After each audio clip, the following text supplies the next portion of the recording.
Son, if you're listening, I'm dead. But I left you this podcast.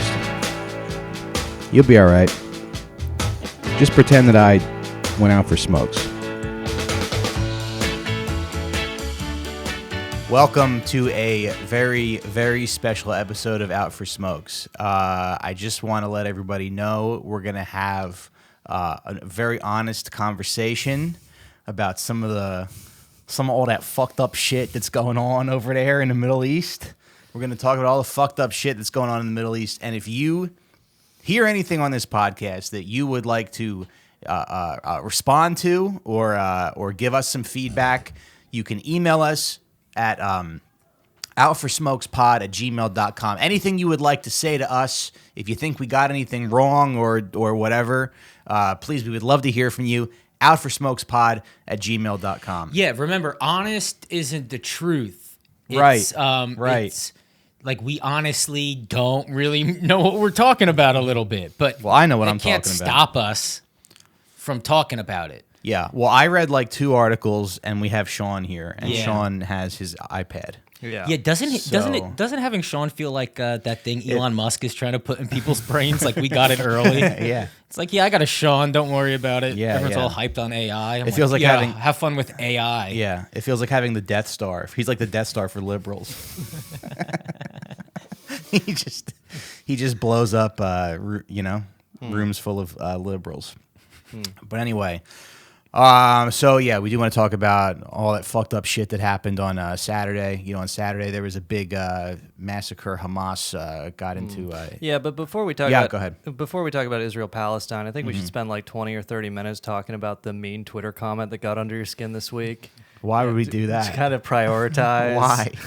We said we weren't going to talk about that. It does, it is like Netanyahu. Once we start talking about them, we're giving them incentives. We're giving them to incentives. do terrorism. Yeah. Yeah. Well, that's the thing about being a leader is you have to absorb the hatred that you get from people. Yes. Even though I did get a comment. Why do you want to open the episode up with that? Oh, I just thought it was funny. You thought it was It'd be funny? funny to spend like 20, 30... If we just Yeah. bitch about that the whole time and then we don't talk about Palestine, Right. that'd be much better, actually. Right. Yeah, no, I just got a little Twitter. Somebody tweeted at me, and they said even though Mike Racine is, even though it's the general consensus that Mike Racine is fat, R-worded, and the most underwhelming podcast host in the history of podcasts. That's what they said. Yeah. They go, every once in a while he has some zingers, and he quoted a bit that I did on the show. Yeah. Yeah, dude, You that know? means he listens because he thinks either me or Sean is good enough. Right. So that's cool. Yeah. He likes somebody. Yeah. Isn't that exciting? But that means he listens but he's listening, but he doesn't enjoy the show. You think he's a hate listener? I think it was just Like a roasting hate you. listener. I know, but it's such a specific like thing, and I don't even Yeah. care. Like, it's just such a specific thing. I go, I wonder if that's. Then you start thinking about. Right. But there's more important things going on in the world right now. It's the use of the word They're trying underwhelming to- that is specific. It's the use of the word and what underwhelming. hurts. It's like Yeah. when you ever hear about how Chevy Chase and Bill Murray got in an argument backstage at SNL when Chevy Chase came back to host, and then Bill Murray said, "Medium talent." And it's like, what the fuck? Yeah, right. Kill my mother in front of me. Right, because right, there's right, just certain right, words that right, are. right. It's like, well, Maybe that's what they that do. didn't They- come out of anger. That came out of opinion. Yeah. And so it hurts more. Yeah. Right. Underwhelming means like he came in hopeful. Right. Well, to Damn, that, dude. to that guy, that night we did the show, and Mike met like 5 people who said they're that he's the funniest comedian they know. And your comment, I met like one person. One but it was a person said girl. that, yes. Shout out to Aubrey. Yeah, shout out. But anyways, your comment got so under Mike's skin that it completely erased all of All those the joy, compliments. yeah. So that was a direct hit. That was a Hamas style attack. It was a Hamas style attack, and you got hit the right. surveillance towers. And now I'm gonna cry about it for the next 4 months because you hurt me so Yeah, bad. with Mike your was one emotionally little attack. at a rave in Yeah. the desert. Yeah, I was emotionally at a rave in the desert, and I was emotionally R-worded and paraded through the streets. By the way, Yeah. I don't know much about this. I have a little bit of details, but that rave in the desert was apparently put on by that cult that was featured in the Netflix docuseries like Wild Country. I don't know if either of you guys Wild Country? Yeah. Yeah. Did either of you guys watch that? I didn't know they were still around. They're apparently still around, and they're the ones who put on the fucking rave in the desert, which is pretty kind of weird and suspicious, but whatever. Yeah. It's weird and suspicious. Yeah, because I mean the cult is. Oh wait, the Wild Wild Country. That's the guy. He's got the quote where he goes, "The people are retarded." Is that him? Yeah, it's the Rajneeshpuram cult. Yeah. He deserves some followers, just not many. But he's good enough. I like Yeah. listening to him. I would pay for his it's Patreon. not like having a cult is there's work involved. Unlike being an influencer, where you just post. Yeah. Having a cult, you got to get the land, you got to get the snacks. Yeah, like You got to have water. Yeah, you know, can't have or a that cult people without riot. snacks. 2 days in, people go, "What the fuck's this guy all about?" Yeah, He doesn't even yeah, have any sort of cheese or You're crackers. like, I gotta go. Yeah, I didn't watch the Netflix documentary, but just from AshyJournal.com, in the late 1970s, the leader is apparently CIA agents were rumored to be around the visitors at his ashram, at the Rajneesh ashram, and basically they conducted the largest bio-terror attack in U.S. history in 1984. They tried to assassinate Oregon's U.S. attorney in 1985. So they're a pretty kind of shady, possibly intelligence-connected cult. So I don't know why they were doing a rave 2 miles from the Gaza border. Yeah, it's one of those things where you go, this seems a little callous. Right. And that's, I mean, I guess to kind of talk about what happened, so Hamas, they sent out drones, or, this all starts Saturday, October 7th, 6:30 a.m. Hamas, they've released videos of themselves doing this. They sent out drones, and they knocked out all the surveillance towers around Gaza. Because, for those maybe who don't know, Gaza is like 5 miles by 25 miles. It's just this totally fenced-in strip where 2.1 million Palestinians live, and they can't leave without permission from the Israeli government. There's a fence all around it. If you get too close to the fence, a fucking sniper will shoot you. If you get too close to the fence, a sniper shoots you. Yeah, basically that. And so 6:30 a.m. Half the kids there already have PTSD. It's Well, also, fucked most up. of the people there are kids. The average age is 18. Right. Yeah. 2.1 million people there, 1 million children. But anyways, so October 7, 6:30 a.m. Shabbat. Hamas drones. They send out a bunch of drones and they start dropping, bombs on the various surveillance towers around Gaza. Because there's surveillance towers and there's remote control machine guns. That's the other thing, drone machine guns. They just start like dropping bombs and grenades from these drones, and they start knocking out all the surveillance towers. And then they, send out the gliders. They get a bulldozer, or at least a couple bulldozers, it seems like, and knock over parts of the fence. And this kind of assault begins. And it seems like a lot of Hamas's targets were military installations. The various bases around Gaza that are kind of keep them penned in. But, probably the most like horrific crime against civilians is they shot a bunch of people at this rave. About 250 people died at this rave. Though was that debunked though? I heard that was debunked. Well, that's the thing. It's like it is still fog of war. It seems like at least some of those people were killed in crossfire. Between the Israeli Defense Force and Hamas. Yeah. But there are definitely eyewitnesses accounts of Hamas fighters like shooting unarmed people at this rave. So I don't doubt there was a significant amount of that. Mike's one of those people who is afraid to say that Hamas might have done some bad things. He thinks they came in and just tried to do a clean job and that no kids were killed. We know kids were killed. No, we know. It's terrible. Yeah, we know that they were. I wish they weren't. Well, I guess course, that's yeah. It'd be nice. It'd be nice if like when I would play video games when I was younger, I would if there was a mission where you had to kill cops, I would try not to. I would try to get through the mission without killing any cops. You'd ask your Try to be brother to principled play about that it. level? Yeah, You're like, go crazy, man. You get the Blue Lives Matter achievement on Xbox. Yeah. But, I'm glad we're talking about what life is like for these people a little bit, because a friend of mine sent me this video, and I just want to play it for you guys. This is a Jewish guy from Brooklyn stealing. It's a video of him stealing a Palestinian's home. Yeah, I used to do open Jacob, mics you with this guy. know this is not your house. Yes, but if I go, you don't go back. So what's the problem? Why are you yelling at me? I didn't do this. I didn't do this. But It's easy to yell at me, but I didn't do this. you are stealing my house. And if I don't steal it, someone else is going to steal it. No one is allowed. That's what I And then- say when I do Mike's jokes. Yeah, you're welcome. But yeah, I just and then you watch that and you go like, why don't they fight back or anything? But they're backed by these people who are stealing the houses are backed by the army. It's little stuff like this where it's not outright violence, but it's difficult. Stuff like that is kind of difficult to wrap your head around. You know?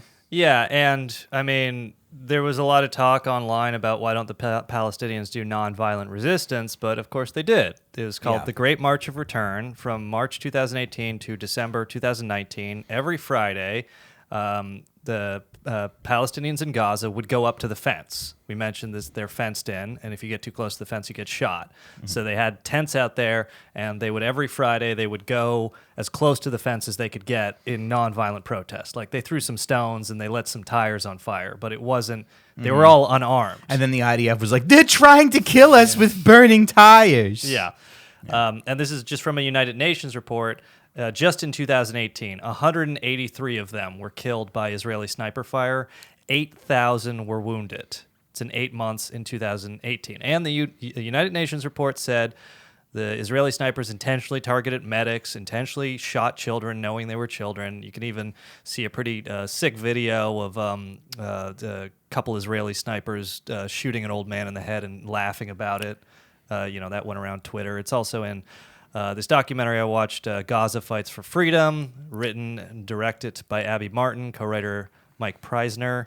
It's on YouTube. We'll link to it in the description. And it's like, look, obviously it takes a pro-Palestine view, so some of our listeners might not like that, but I think everything in the documentary is either just video you can watch yourself, or it comes from United Nations reports. Well, to some of our listeners who don't like that, I'm sorry you got your dick sucked at birthright, but these are the facts of the issue.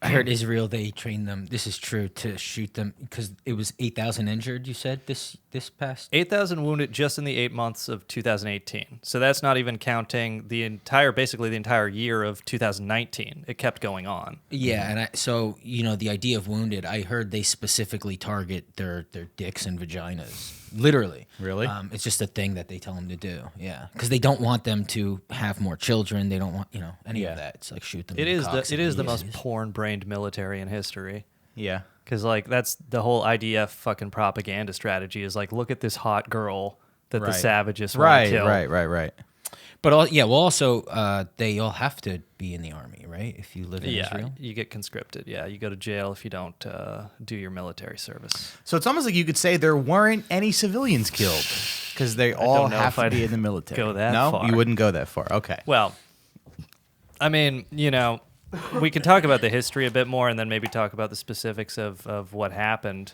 But, I think a genuine American hero is Norman Finkelstein. And he was on Jimmy Dore's show, and he gave a quote that I'll just quote from it. And he says, "Who dare criticize whatever tactics they employed, they being the Palestinians? I'm not approving it, but I'm not disapproving it, because I don't know what I would do if I had been born into a concentration camp." And that's what Gaza has been since 2006. It's been a concentration camp for 2.1 million people, none of whom can leave without a permit from Israel. The fishermen can't even go more than a couple miles out to sea because the Israelis will sink them. They can't get too close to the fence because a sniper will kill them. It's a concentration camp. Right. So, it is just like you could compare it to a prison break. Finkelstein also wrote a Substack where he compared it to a slave revolt, but it is just people breaking out of a concentration camp. And you can imagine if you've been living there, for more than a decade, almost 2 decades. You imagine you've been in a concentration camp for 2 decades.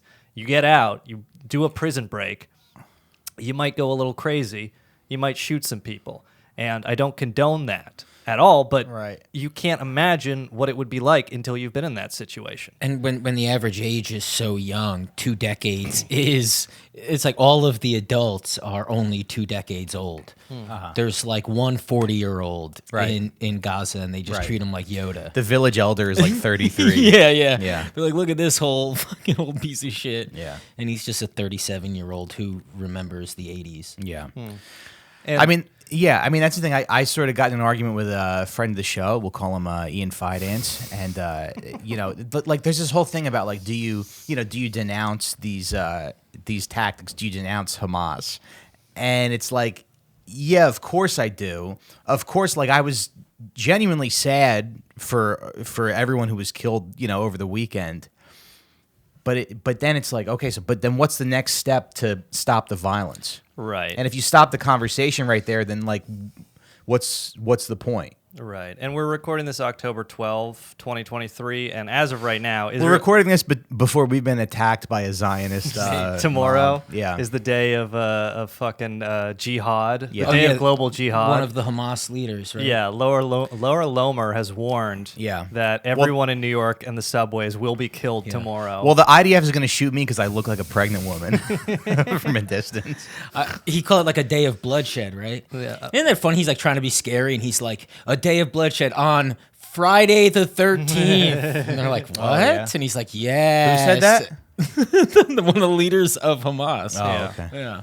He just picked like a fifth grader's version of the scariest day. Yeah. Well, Laura Lomer is a right-wing journalist, and some of these other right-wing journalists are suggesting there's like hundreds of Hamas cells in the United States that are about to launch attack, which is like, just from the Hamas perspective, is the stupidest thing they could do. Right. Because American public is just indifferent. Mm-hmm. Well, they claim that in the Middle East, they stop, in the Middle East, at the Mexican border, they often stop people from the Middle East. And so they're going, well, why is that happening? Mm-hmm. And then, so, they make... they come up with ideas. You spend your entire life in Gaza and you finally get out and you're like, I gotta try to get through the Mexican border so I can do a terrorist attack. Yeah, I guess we just find out tomorrow and then will re-record if we're wrong. It'd be so cool if we were all dead tomorrow. Oh, dude. We just released this. This just goes around Twitter like liberals owned. They doubted the accurate reporting of Laura Lomer. Right. Tried to warn them and save their lives, but they mocked her. There's no way I'm not going to have one of those liberals owned moments if I That's the thing. It's going around like right wing Twitter. Like they say, look at these liberals and their pets have turned against them. Because like we talked about that fucking guy who got stabbed in Brooklyn, or there's a Philly journalist, liberal Philadelphia journalist, who apparently there's an article in the Philadelphia Inquirer, and he was a popular like Twitter like epic, no sir, Mr. Trump, he was one of those guys. Turns out he was he worked for homeless outreach services, and through that he found a 15-year-old like black kid who was homeless, and for 4 years he was raping him and plying him with drugs, and then this kid shot him to death because apparently, and this is according to the kid's mother, he's a fugitive, but this guy try to help these people. This guy was trying to blackmail the kid, I guess.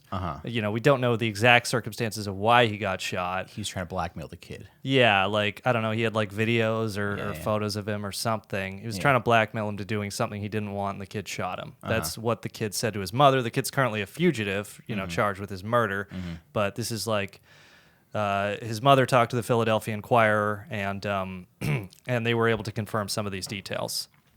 But basically, that's the new right wing thing, is that all of this is us liberals, because we don't hate black people and people of color. These are our pets turning against us. Right. Yeah. Twitter's a great place. It's really so much like, better now than it's ever been. Yeah. It's like Plato's Symposium over there. Yeah. Just like really high level dialogue. I feel like every day I feel like I'm in the Chomsky Foucault debate. It's literally, you're like, what is the stupidest thing somebody could say about this issue, and then you find, and then at the top of your feed is just something much dumber. Right. And the journalist was called Josh Kruger, by the way, just anybody was wondering. Yeah. Twitter's bad, but it does feel like such an advancement from cable television, because now that I'm at my mom's, I have access to cable. Yeah. And the shit they say is, you find out something has not been proved. Okay, the beheading of the kids, right? Which they grabbed onto. They go, some lady said that, I saw pictures of 40 kids were beheaded, right? That's what they told me. Yeah, it turns out there's like no actual proof of that. And I think around like 1 p.m. yesterday, on Wednesday, we found out that is probably not true, that 40 kids weren't beheaded. And then at like 2 or 3, the president goes on is saying he saw the pictures of the 40 beheaded kids, and everybody on cable television is... No, they're still saying it. It's 1 in the morning last night, and my television is still on. And on Sarah Silverman's fucking 40, Instagram. Yeah, and before I leave to come here, and it's 40 children were beheaded, and that's the talking point. Even though on Twitter, we learned that that's not true. So it's like, damn, man. And if Twitter's bad and we're getting wrong shit on that, just think about the few people in their 60s and beyond who have cable. Well, you have to understand that stuff. Folks, they weren't beheaded; they were executed. Okay. Well, and then that's the other thing where you go, well, kids they were still aborted. Fucking died. You what liberals is this should argument? love it. But the argument is you're using the 40 beheaded as like this talking point. Where it's like we are all smarter than we once were. No, and by the time it gets debunked, you can't trick us with these moments of war now. Like we know what it is. We know both sides. There's terrible things and there's sad moments from both sides too. And so it's like, give us the nuance because we can handle it now. Right. Well, otherwise it just comes off like you're fucking lying to us. Well, they are fucking lying to us. They are. Well, yes, I know. I want to be clear about like the 40 beheaded babies and the mass rape and stuff. Like that's deliberate information warfare. This is the Israeli military and Israeli propagandists put this stuff out, and they're good at information war, but they have an advantage because, of course, the entire U.S. media and stuff buys into it. Right. And then what happens is they've been just kind of winning news cycles. Because if you think about a 24-hour news cycle and just what everybody who gets their news from Twitter, what they go through on a day, if basically day one is mass rape. And that's all, everybody talked about day one is Hamas is doing mass rape. Then that kind of gets walked back to like there's one woman who gets kidnapped and is currently being held as a hostage. And, she's got some blood on the back of her pants. Not clear where that came from. But so it goes from mass rape. And we're not commenting on that. But no, I saw that. That infuriated me. So it's like day one is mass rape. Then day two is like, okay, it wasn't mass rape, but there is this rape. And then that's all that somebody talks about day two. Then day three is 40 babies were beheaded. Next day, okay, but one baby was beheaded. This is what just today Israel, the official Israel Twitter account, releases one baby with their head censored. You can't even see if the baby is beheaded. It's a dead baby. I'm sorry. Right. But, it just goes like, extremely lurid claim. Yeah. That dominates day one. Then day two, walk back, but retreat to a less lurid, but still like, what difference does it make if it's, one or, Right. You walk back to the second one, and then you just keep going like that. And even when people spend their time trying to debunk these lies, you're just talking about that instead of the bombing of Gaza, instead of the fact that they've cut off water, instead of the fact that the Israelis, they killed 13 UN staff in Gaza. They bombed a school that the United Nations set up in Gaza. They killed the staff, a bunch of the students there. Yeah. They've already killed more people than Hamas did. It's already, as of October 12, it's 1,400 people in Gaza are dead, 1,300 people in Israel are dead. Yeah. And by the time we release this, it'll be even more lopsided. So it's just, they win news cycles by making people talk about anything else but what is going on in Gaza. And they won the news cycle so much that I don't even blame our friends for doing this, but I guess we just have to talk about it. It's not our friends, it's just people. They post a thing like pray for Israel, which I understand because in our news cycle, we are not getting Israel-Palestine shit all the time in terms of like we're focusing on it. Most people don't really understand what's happening at the Gaza Strip and shit, right? And so they're going, pray for Israel because a terrorist attack happened. And because there's no like Palestinian news source over the last 2 decades saying, hey, 90% of our water is undrinkable. The death rate is fucking ridiculous. None of that is coming out. And so when news does come out, it's straight out of, Israel had a terrorist attack. Well, what happened last month? Yeah. How many Palestinians died last month? Shit like that. Do you remember a couple months ago there was a Palestinian guy who had like the Star of David branded into his face. Like he had it imprinted on his face. And then the IDF released a statement and they were like, "Oh no, that's actually from a shoelace. It's from somebody's shoelace because it makes the like Pootie Tang." Yeah. They're like, "No, we were just kicking him in the face and it left the mark from." And it's just like the way that they just lie all the time and don't seem to have any remorse about it. You shouldn't really. I don't know. It's hard to trust anything that they say. Yeah. No, I don't think they're a reliable source. I think anything they say needs to be verified with evidence. But it is important for people to know that it's like, yeah, some people are kind of just, gullible and they buy into this. But the actual people who are releasing it, this is a coordinated military campaign. This is information warfare. They are deliberately trying to keep the focus of the media and your Twitter feed on other things than what they're doing in Gaza. Right. I should mention, apparently I accidentally outed Norman Finkelstein as gay on Twitter today. Because I had this... Well, you can delete the tweet, and you can. I don't know why you had to bring it up on this show. Well, it's like he's a 69-year-old unmarried, never married man. I thought he'd been married. Has he been married? Yeah. Oh, all right.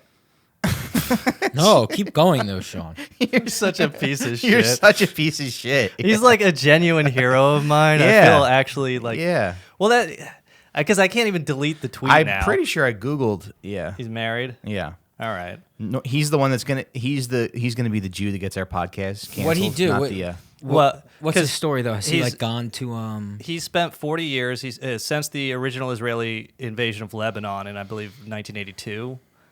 He's been on the side of the Palestinians and has been a very fierce public advocate for the Palestinians. So he spent 40 years of his life advocating for Palestine, and he's and you know, in America that comes with like real financial consequences. He's suffered, you know, obviously not nearly as much as the Palestinians, but I got to create an account to find out if Norman Finkelstein is gay or not. It's not on his Wikipedia. Married? No, it's not. Okay.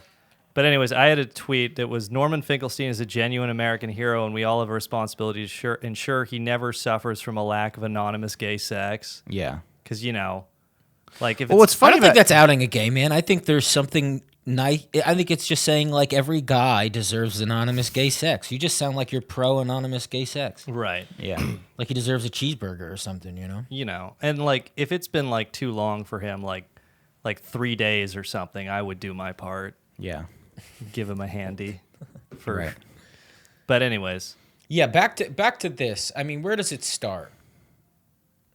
what, the Gaza? Yeah. Yeah, we could do a brief history, and then look, there's a lot to talk about, so if we have to, we'll just keep it going on the Patreon. But I can give, like I said, I do recommend that movie Gaza Fights for Freedom, and I'll give like a brief background of some of my notes on it.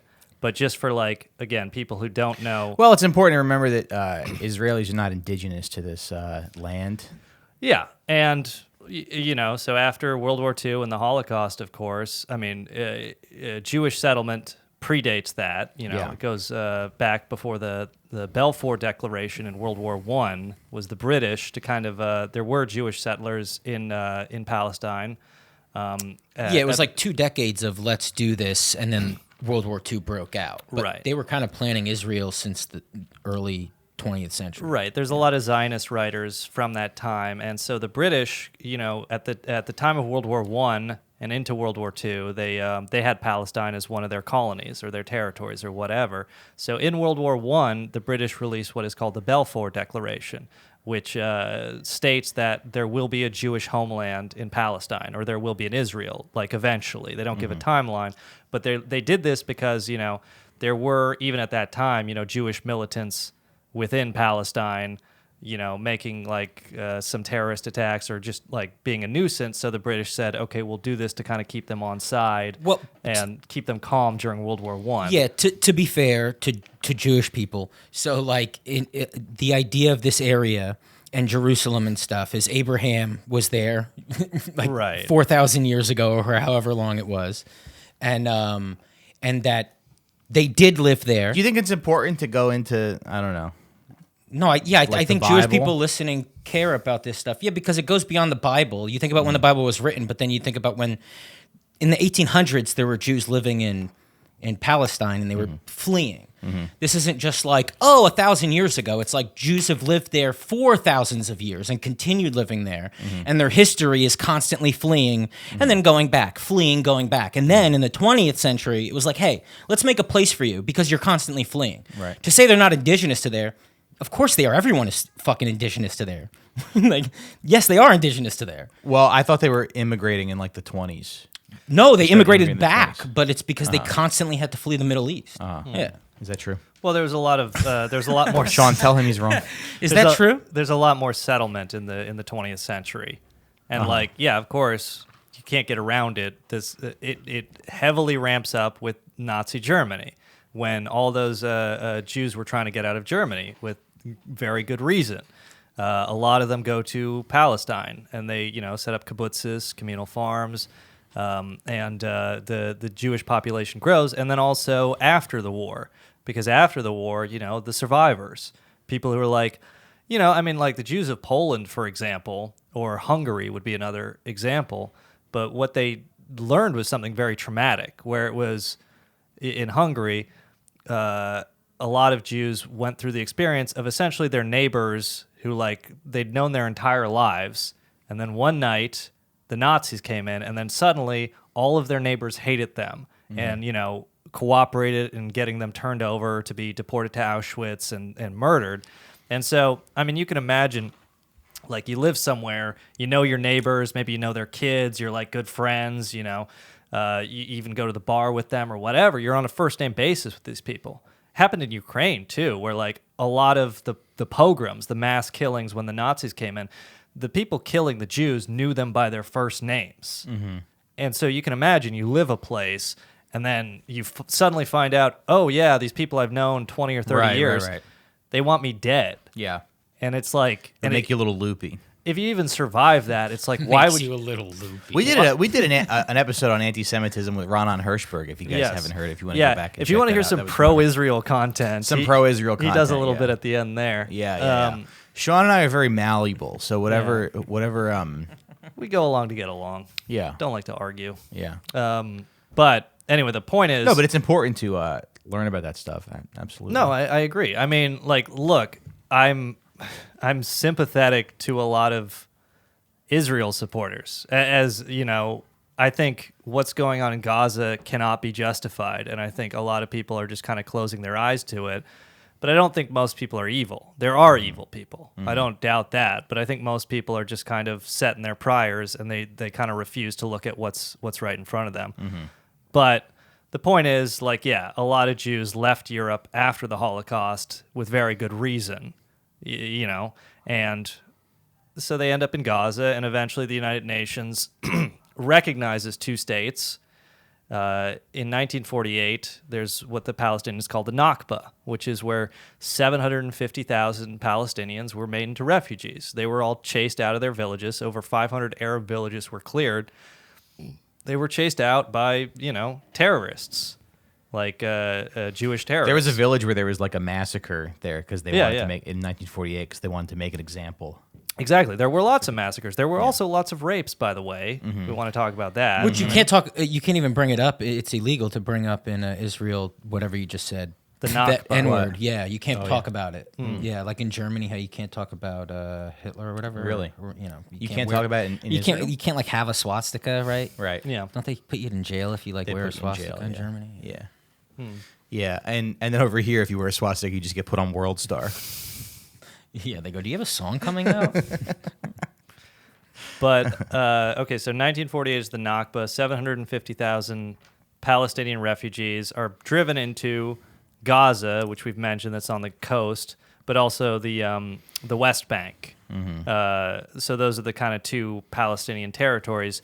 But I think it is good to learn about this history, though, because it does seem like the farther back you go, it seems kind of consistent. Mm-hmm. Like it doesn't seem like there's a lot of it happening the other way around. Right. It seems like it's a lot of like, white supremacist colonizers making people leave their homes. Correct me if I'm wrong. No, I think you're right.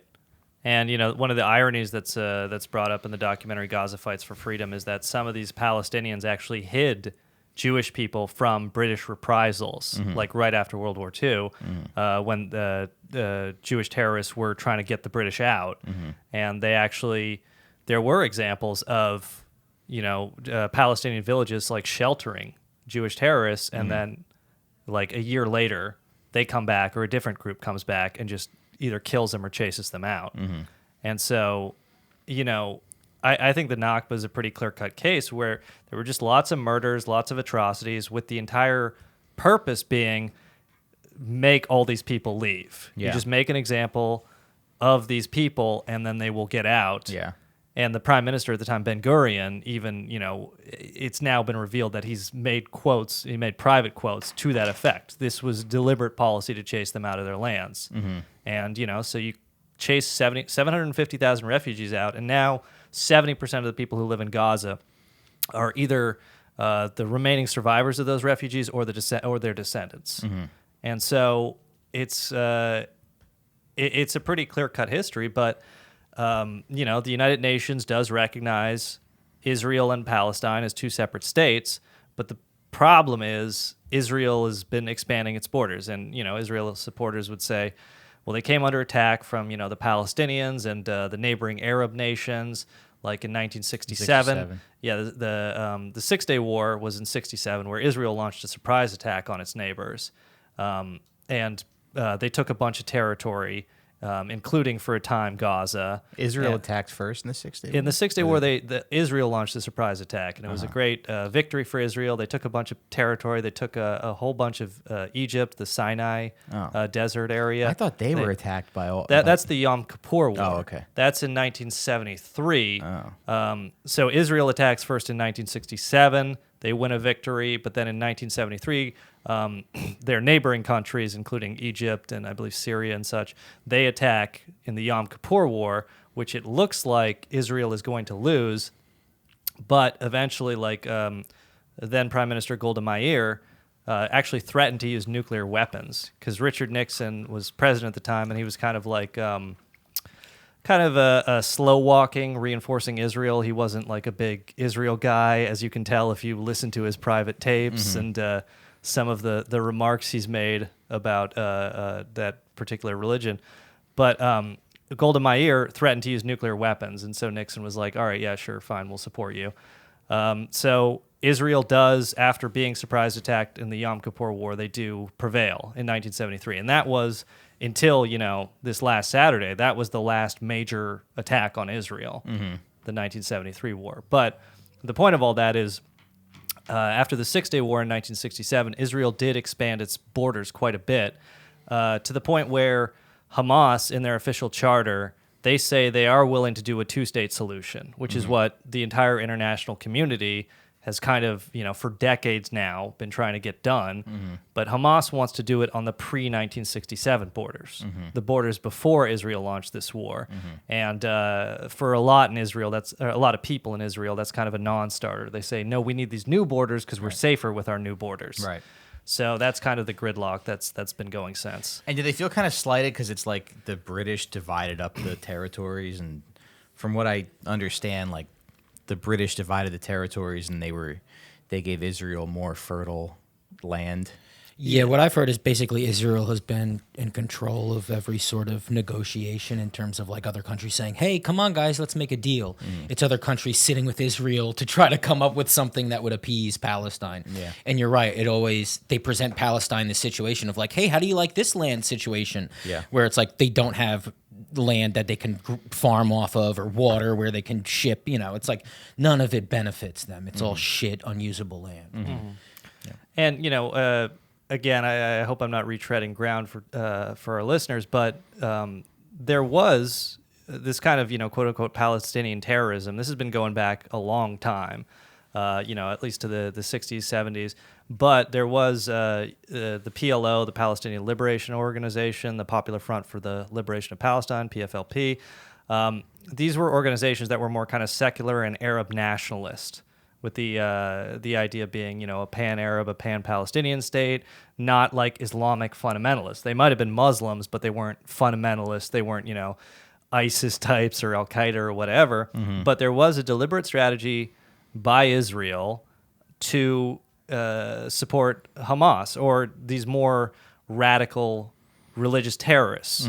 And this goes back to at least the 70s and 80s, and there have been various articles about it, but I just have like this quote from Haaretz, which is one of the main Israeli newspapers, and they're quoting the current Prime Minister, Benjamin Netanyahu. He says, quote, anyone who wants to thwart the establishment of a Palestinian state has to support bolstering Hamas and transferring money to Hamas. He said this to his Likud party's Knesset members, their parliament, in March 2019. Quote, this is part of our strategy, unquote.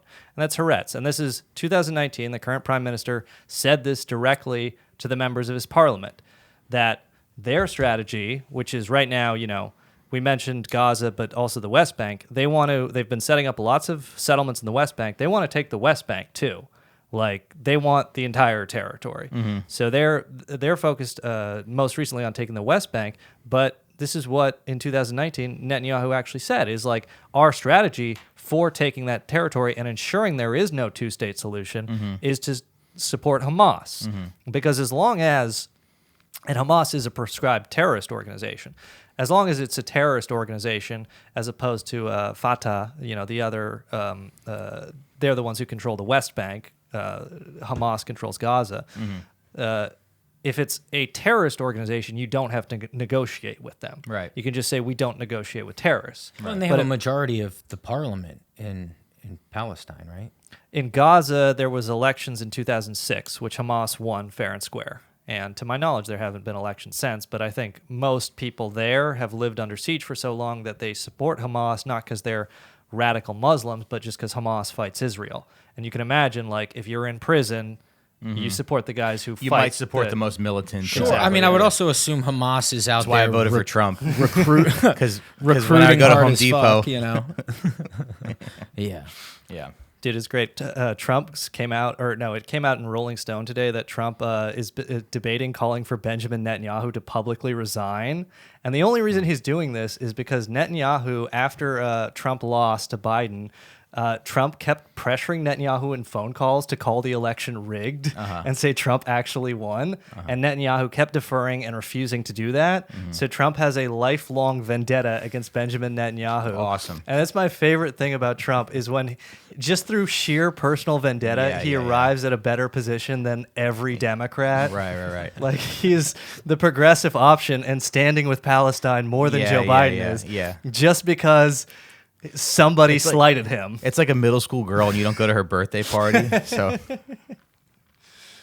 but yeah, I mean, so there is and it has been a deliberate strategy where it's like, let's support Hamas, and then you can say it backfired, but I think it's clear, and that's the other part of this is there have been reports of Egyptian intelligence agencies warned Benjamin Netanyahu this was coming. Yeah, like 5 days prior. Yeah, well, officially, like today, this was confirmed by the Congressman Michael McCall, who's the chair of the House Foreign Affairs Committee.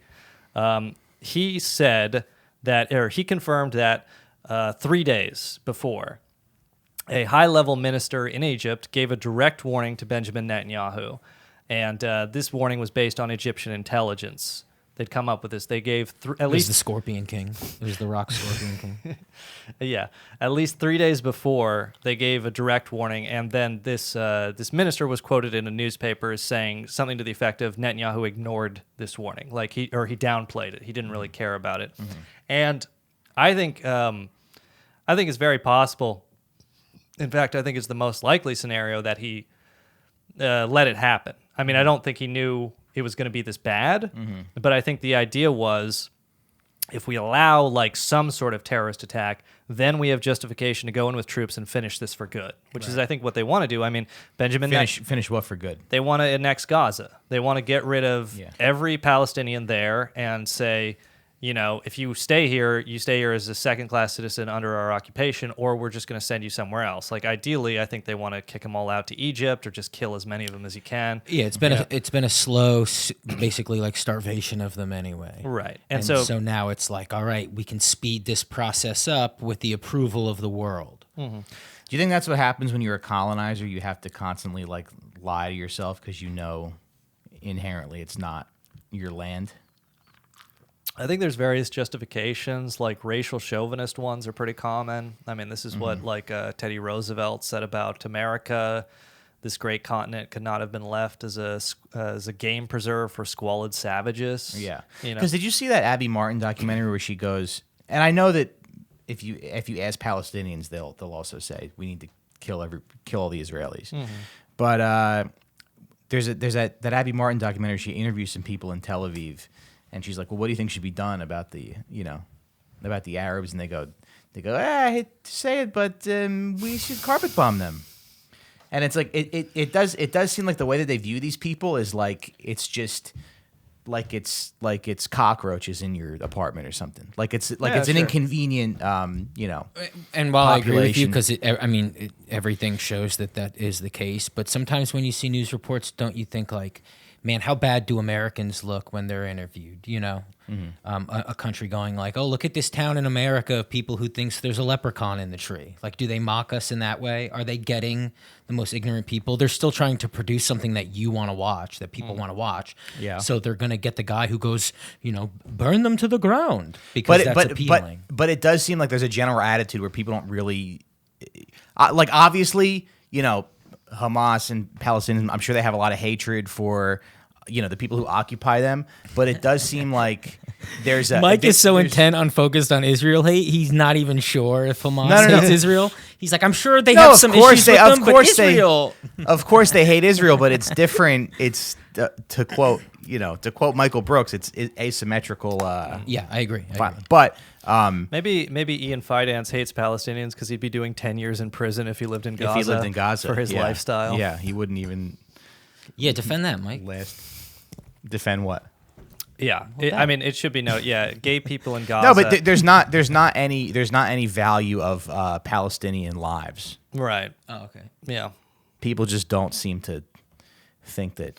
Yeah, it's like, I don't know. I mean, all these people who are getting on social media and being like, we check in on us because we're not doing okay, and this is like really bad, and everyone's staying silent. It's like, well, where were you? Where are you every time Israel shoots somebody? You know, the IDF shoots somebody. That's the problem. It's the problem with social media. It's like you can't make one post if you didn't make all of the previous posts, and the problem is no, that's not what I'm saying. I'm just saying that like.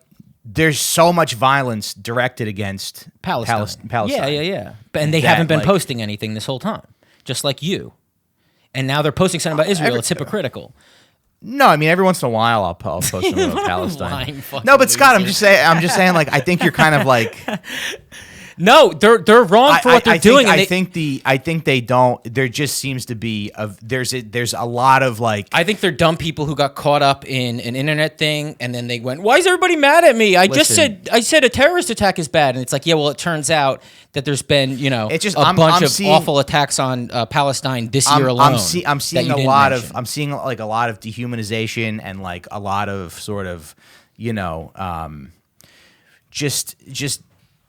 This idea that like all these people that we have locked down are violent, we need to keep them locked down. Oh, it's horrifying. It's really it's honestly disgusting. And I mean, my wife sent me this Instagram reel today, and I was like, I think I'm watching the devil speak. Well, it's very post 9/11. Where Israel, people are like, blow up that part of the world. What's the issue? And you go, what the fuck is happening? The Israeli Defense Force had a Twitter post, which is either you stand with Israel or you stand with terrorism. Right. And this is just, I mean, it's just the exact same thing from 9/11. Yeah. And it's like, yeah, I do believe it is like 9/11 and that Benjamin Netanyahu let it happen on purpose. But I think it's spiraling out of his control. And, there's a poll that, like, most Israelis want Netanyahu to resign as soon as the war is over. But all that does is it just gives him an incentive to keep it going as long as possible. Yeah. No, my wife sent me this, and I was like, I think I'm literally watching the devil make an Instagram reel. Let me play this for you guys. Most people aren't talking about Egypt right now, so let's discuss. As you can see from the top picture in this map, Gaza is a tiny strip of coastal land that is wedged between Israel and Egypt. Many people, including me, are concerned... Also, look at her eyebrows. Well, they can't see it. Yeah, okay. Or maybe we'll put it in post. I don't know. Showing you, yeah. Most people aren't talking about Egypt. Oh, come on! Israel's sole focus needs to be on defending its right to exist. Hamas needs to be destroyed in its entirety. Ugh. Israel cannot live next to a neighbor whose founding principles call for its complete annihilation. So just that kind of language where it's like, we need to destroy these people. There's not any... Yeah, and then they just say a thing that Israel is doing to Palestine. Well, and that's, we didn't mention, but like since they've been penned in since 2006, Israel periodically bombs Gaza. Right. Yeah. Like they did it in 2009, I believe 2012, 2014 was the biggest one. Yeah. But, even Pat Buchanan he went on Fox News in 2009, and he made the point that the brothers of the girls Israel's killing in 2009, they're going to grow up and join Hamas. Mm-hmm. And so that's the thing. It's like, unless you want to kill all 2.1 million of them, and I'm sure there are plenty of Israelis, there's plenty of who do. Yeah. But unless you want to kill literally all of them, every one that you kill, well, their family members are going to fight you. Yeah. So that's why countries that try to deliver aid, Israel has issues with, them, all of a sudden there's fights and shit like that. Yeah. There's no other choice. But because Egypt shares a border with Gaza, they could rescue innocent Palestinian civilians that are under Hamas's rule in Gaza as Israel uses its efforts to defend our homeland. Gaza is home to 2.3 million who either align with Hamas's terrorism or suffer under I mean, just the idea where you go, why don't all of them go to Egypt? Well, I've heard that argument a lot on cable. Yeah. I actually wrote it down because I was like, why is this question real at all? Yeah. They go, this is how bad they are. Mm-hmm. No one will take them in. Well, and that's it's like, what this nobody lady... is supposed to take anybody in. Yeah. They're supposed to be where they are. Yeah. They Right. go, but Right. why wouldn't anyone take? That's not how anything works. Right. And ethnic cleansing is not just mass murder. It's pushing people out of their land. Mm-hmm. This is what was done with the original Nakba, and this is why Egypt won't accept all these Palestinians, because that would be the ideal scenario for Israel, is all 2 million, some of them, go to Egypt, and then Israel just takes all that fucking coastal real estate, you know, and they all leave their home and they all stay in Egypt forever. While Israel has risked or suffer under it. While Israel has risked their own security, providing tens of thousands of work permits to the civilians. I mean, that's one of the craziest fucking things in this video, Yeah. where it's like land that you stole. Now we let you come here and work. We'll give you a work permit. This is other thing I've heard, and my head just goes. I'm not educated enough, but I've heard people on the news today go, "Well, why doesn't Hamas take the money they get and give them good water? Why is it Israel's responsibility for Gaza to have good water? Why doesn't Hamas do it?" Yeah. And I don't know the answers, but I just go probably because there's no possible fucking way. Because Israel blockades them from all sides. Yes, right. Hamas, like even a traditional nation state, controls its territorial waters. Boats cannot come into Hamas or into Gaza. Israel will sink them. Yeah, and okay, exactly. Wasn't there a fight where 9 foreigners died in the past because they were trying to bring? Yeah, there was It was like in the 2000s. Yeah, this is like 2010, I believe, the flotilla to relieve Gaza. But I think we might have to continue this on the Patreon. Yeah, let's do it. You know, I'm sorry if this wasn't. I'm sorry if this wasn't as funny as our usual stuff. This episode about terrorism and mass murder, but I hope it was enlightening. Hey, you never know how it's going to go until you get behind the microphone. Okay, I bet you would be underwhelming if you had a podcast. Israel, cross the border into Israel, and work so they can feed their families. Egypt has never opened their borders to them. Egypt has restricted its borders to the people in Gaza, even during the worst conflicts. Just the arrogance of this fucking colonizer bitch. To destroy Israel. Currently, the United States has tried to broker a deal with Egypt where they would take in as little as 2,000 residents a day from Gaza into Egypt. An anonymous security source from Egypt says that Egypt has rejected this idea. They will not provide safe corridors from the residents of Gaza into Egypt. So the question we all need to be asking is why? Doesn't Egypt want to help rescue their Muslim brothers and sisters, the Palestinians in Gaza?